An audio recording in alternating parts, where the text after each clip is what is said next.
Chosen in the Dark, Where Power Ends and Love Begins.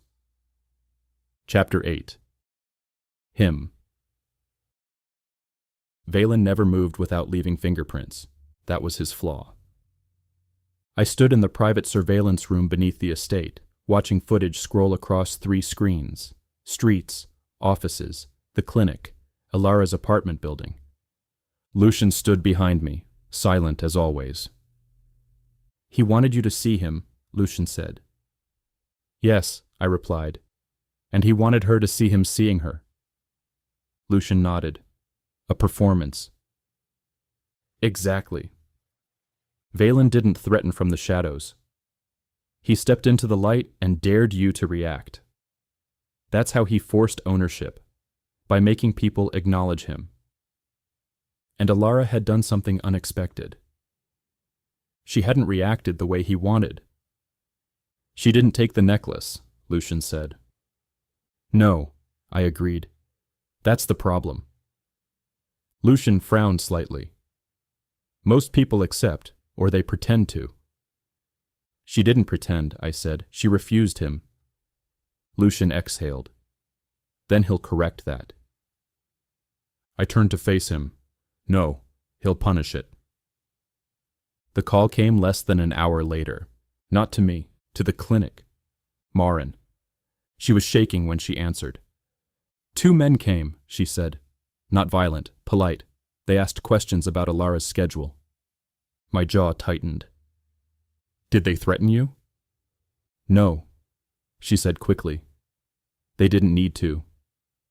They said if anything happened to the girl from Pier 9, the clinic would be blamed."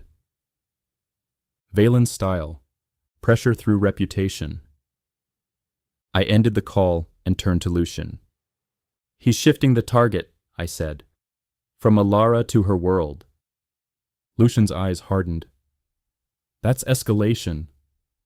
"Yes," I said, "and it forces my hand."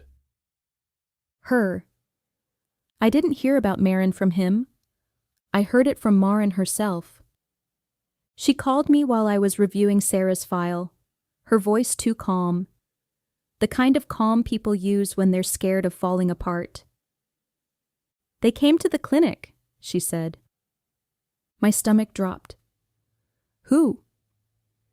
"You know who?" I closed my eyes. "What did they say?"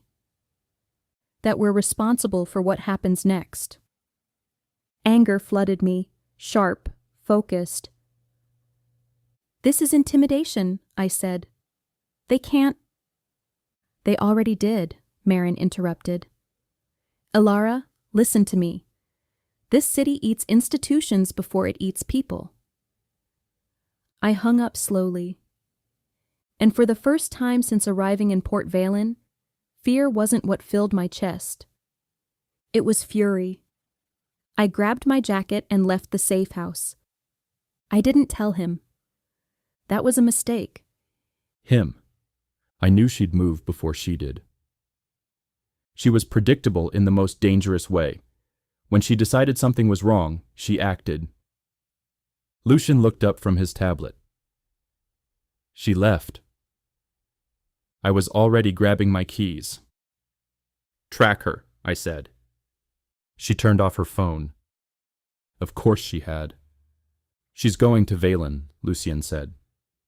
"Yes," I replied, "and she thinks she's doing it alone." Her. Valen's office wasn't hidden. That alone told me everything. Glass, height, visibility, a man who wanted to be seen. The receptionist didn't stop me. She looked relieved to hand me off. I was escorted into a room that smelled like money and restraint. Valen stood near the window, back to me. "Dr. Quinn," he said pleasantly, "you saved me the trouble." I didn't sit. "You threatened my clinic," I said. He turned slowly, smiling. "I corrected a misunderstanding," he replied. "You seem to think you operate independently." "I do." Valen chuckled. "No one does here." You don't own me, I said. No, he agreed. But I could. The room felt smaller. You won't, I said. Because if anything happens to that girl, the blame won't disappear. Valen studied me.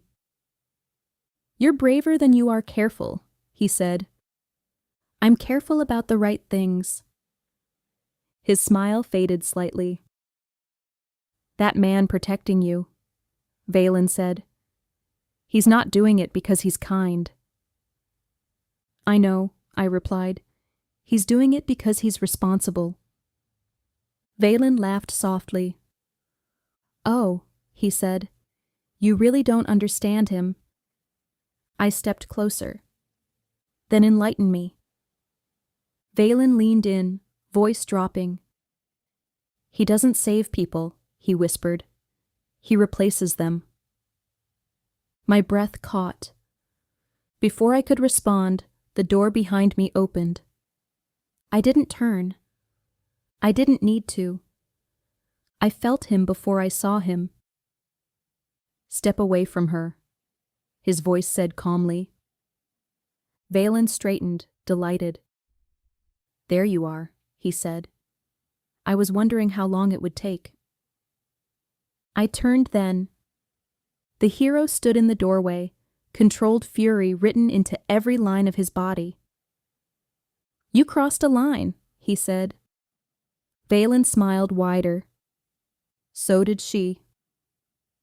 Silence fell. 3 people. 2 kinds of power. 1 choice that could not be undone.